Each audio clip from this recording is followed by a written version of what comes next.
Your credit score might be the most important number in your life, and you have almost no idea how it's calculated.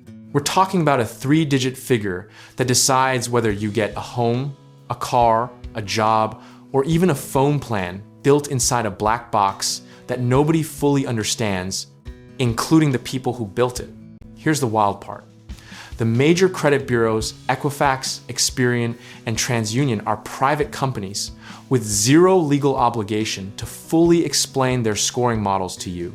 Think of it like a restaurant that charges you for a meal, but refuses to show you the kitchen, the menu, or even confirm there's actual food involved. The catalyst for all of this opacity goes back decades, when lending decisions were made by local bankers who literally just vibed on whether they liked your face.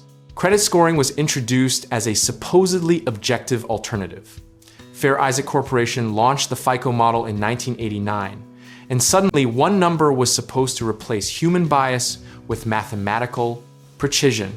But here's where the irony kicks in hard. The system, designed to remove subjectivity, is itself riddled with it, just hidden inside an algorithm instead of a banker's gut feeling. We traded visible prejudice for invisible prejudice, and then we handed that invisible prejudice a briefcase and gave it an office on Wall Street.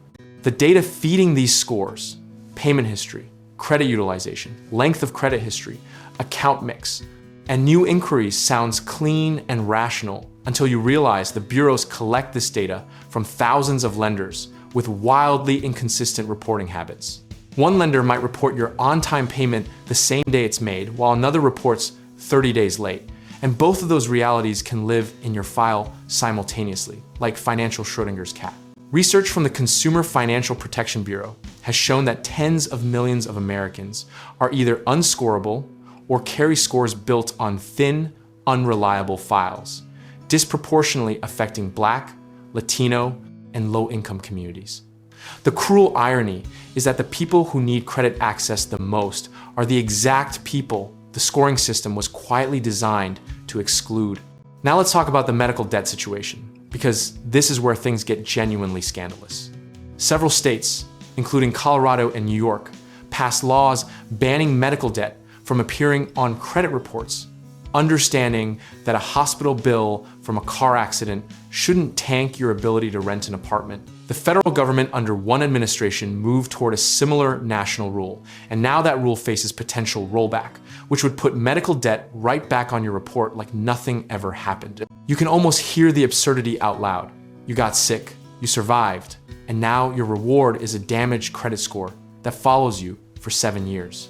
We built a system where health misfortune doubles as financial punishment, and we called it objectivity. Now, people ask all the time whether credit scores are just a scam. And the honest answer is not entirely, but they're far more contested than anyone admits publicly.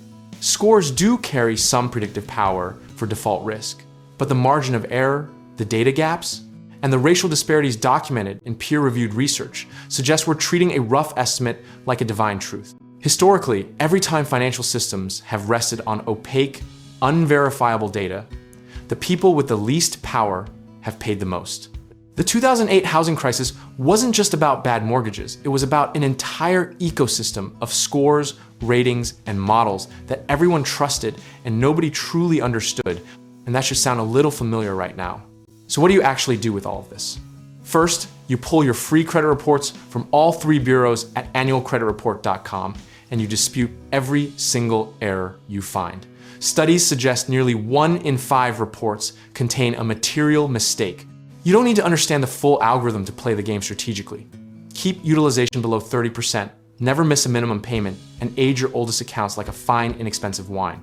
The disciplined move isn't to rage at the system, it's to learn its rules better than it expects you to. Position yourself with a thin but clean file and methodically build the history that forces the model to score you accurately, because precision is your quiet weapon against a system that profits from your confusion. Here's the philosophical truth underneath all of this. Financial systems are not neutral. They are designed, maintained, and changed by people with interests, and understanding that is the beginning of real financial literacy. Credit scores aren't fate. They're a current snapshot of how one flawed model reads your financial behavior, and snapshots can be changed. We live in a moment where policy, technology, and advocacy are all actively wrestling over what credit scoring even should be, which means the rules are genuinely in flux. And that's both terrifying and an enormous opportunity.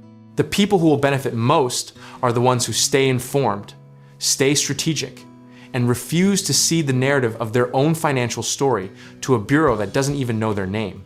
And if you're ready to take that next step, whether it's investing in real estate, tackling a home contracting project, or connecting with the right lenders, check out our links in the description below, because we can help you get started.